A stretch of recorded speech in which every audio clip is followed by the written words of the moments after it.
Hello guys, इस video में हम लोग अगला इंटरेस्टिंग कंट्रोल देखने वाले हैं, कोलैप्सिबल पैनल एक्सटेंडर।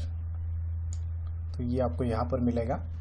गाइस, ये बहुत ही इंटरेस्टिंग कंट्रोल है। अगर आपको वेब पेज पर कुछ इस तरीके से बनाना है, जैसे किसी इंफॉर्मेशन को आपको हाइड करके रखना है और यूज़र अगर किसी पर्टिकुलर चीज़ पर क्लिक करे तभी जाके वो शो होनी चाहिए। मीन्स इन शॉर्ट कि अगर आपको दो पैनल बनाने हैं और एक पैनल को दूसरे पैनल के अंदर हाइड करना है, उसको कोलैप्स और एक्सपांड करना है as per the user requirement, you can use collapsible panel extender. तो चलिए इसको एग्जांपल के साथ समझते हैं, आपको और आसानी होगी। तो यहाँ पर हम लोग इसको डेमोन्स्ट्रेट करने के लिए दो पैनल लेने वाले हैं। So this is our panel 1 और पैनल 1 की जो विड्थ है मैं यहाँ पर सेट कर देता हूँ 100 और 100 काफ़ी कम हो जाएगी, set 400। Okay, inside this I will take two label 1 and label 2। और जो लेबल 1 है इसका मैं टेक्स्ट यहाँ पर सेट कर देता हूँ hash. You can set any text, यहाँ पर मैंने इसको हैश सेट कर दिया है। So this is your panel 1। Panel 1 का कुछ बैकग्राउंड कलर भी हम यहाँ पर चेंज कर देते हैं। So you will identify it. Okay, now okay, this is your panel 1 and to design panel 2 we will go inside source, it will be better। तो ये आपका पैनल 1 है जिसके अंदर हमने दो लेबल लिए हैं। अब यहाँ पर हम लोग लेते हैं पैनल 2 जिसके अंदर एक्चुअल डेटा होगा और जिसको आपको हाइड एंड शो करना है। ओके, तो पैनल 2 का भी जो विड्थ है मैं यहाँ पर सेट कर देता हूँ 400 पिक्सल। तो जो दोनों भी पैनल है वो बिल्कुल सेम साइज विड्थ में दिखेंगे। इसका जो बैकग्राउंड कलर है मैं कुछ और सेट कर देता हूँ। We'll set this. Oops, we have set border color. Now let's set this color. Okay. Now inside this panel आपका डेटा होगा। Data can be anything. मैं यहाँ पर कुछ डमी टेक्स्ट टाइप कर देता हूँ। Welcome to ASP.NET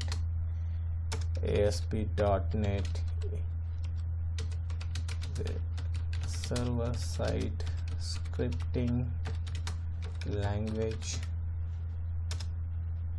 It is very popular for developing dynamic websites. These are the content of my panel. Okay, और यहाँ पर मैं कुछ कंट्रोल्स भी ऐड कर देता हूँ।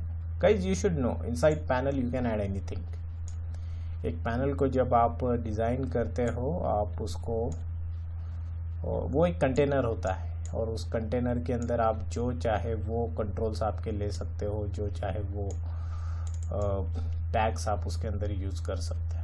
ओके, सो ओके, एक बटन ले लेता हूँ यहाँ पर। So this is the panel. Okay, now our both the panels are designed. अब आप लोगों को क्या करना है, this is your panel 1, this is your panel 2। इसके नीचे आप लोगों ने लेना है, हम सबसे पहले स्क्रिप्ट मैनेजर ले लेते हैं और पैनल 2 के नीचे मैं यहाँ पर लूँगा collapsible panel extender. So this is the collapsible panel extender and now you have to set its properties। The job is so simple। अब important properties देखिए इसके कौन कौन से हैं। तो सबसे पहली property that is target control ID। हम कौन से कंट्रोल को टारगेट करने वाले हैं, कौन सा कंट्रोल हमारा कोलैप्स और एक्सपांड होना चाहिए, that is the panel 2। Okay, तो इसकी जो टारगेट कंट्रोल ID है that you have to set panel 2।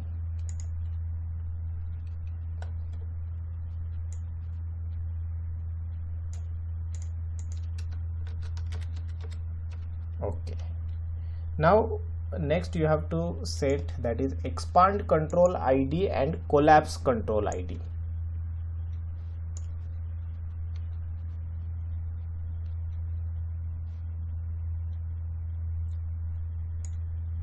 Okay, so this is the property expand control ID, and you will also see the property that is collapse control ID. आपके कौन से panel के ऊपर click करने के बाद panel 2 collapse या expand होना चाहिए? So obviously that is panel 1. तो यहाँ पर हम लोग सेट करेंगे पैनल 1 कोलैप्स कंट्रोल आईडी, और एक्सपांड कंट्रोल आईडी भी हम लोग सेट करेंगे panel 1. Next property you will see expand text and collapse text. यहाँ पर आप लोग देख सकते हो कोलैप्स टेक्स्ट और एक्सपांड टेक्स्ट. तो जब आपका पैनल एक्सपांड है उस वक्त टेक्स्ट क्या दिखना चाहिए, और जब कोलैप्स्ड है उस वक्त टेक्स्ट क्या दिखना चाहिए? तो जब आपका पैनल एक्सपांड है मैं वहाँ पर दिखाऊंगा क्लिक टू कोलैप्स, और जब कोलैप्स है तब मैं वहाँ पर दिखाऊंगा क्लिक टू एक्सपांड. तो मैं कोलैप्स टेक्स्ट यहाँ पर सेट कर देता हूँ क्लिक टू एक्सपांड, और जो एक्सपांड टेक्स्ट है उसको हम सेट करेंगे क्लिक टू कोलैप्स. अब ये टेक्स्ट दिखेगा कहाँ पर? तो आप लोगों को प्रॉपर्टी सेट करनी है टेक्स्ट लेबल आईडी, और यहाँ पर मैंने देखो एक लेबल 2 लिया है. So that I will set label 2. Text label ID is label 2.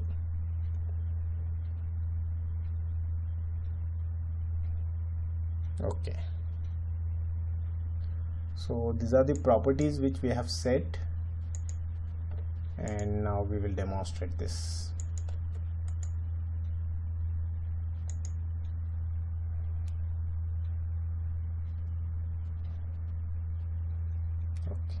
तो यहाँ पर आप लोग देख सकते हो click to collapse by default आया है, और जैसे हम इसको क्लिक करेंगे क्लिक टू एक्सपांड आ गया और आपका जो पैनल है वो कोलैप्स हो गया.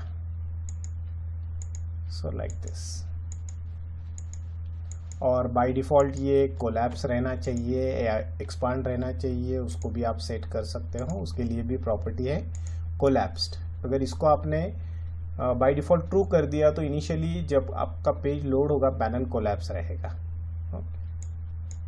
So with this 7 to 8 properties you can use this collapsible panel functionality inside your web page. I hope आपको ये कॉन्सेप्ट समझ में आ गया होगा. अगर वीडियो पसंद आया होगा तो वीडियो को लाइक और शेयर कीजिएगा, और अभी तक अगर आपने चैनल को सब्सक्राइब नहीं किया होगा please subscribe the channel, press the bell icon, and keep watching these videos.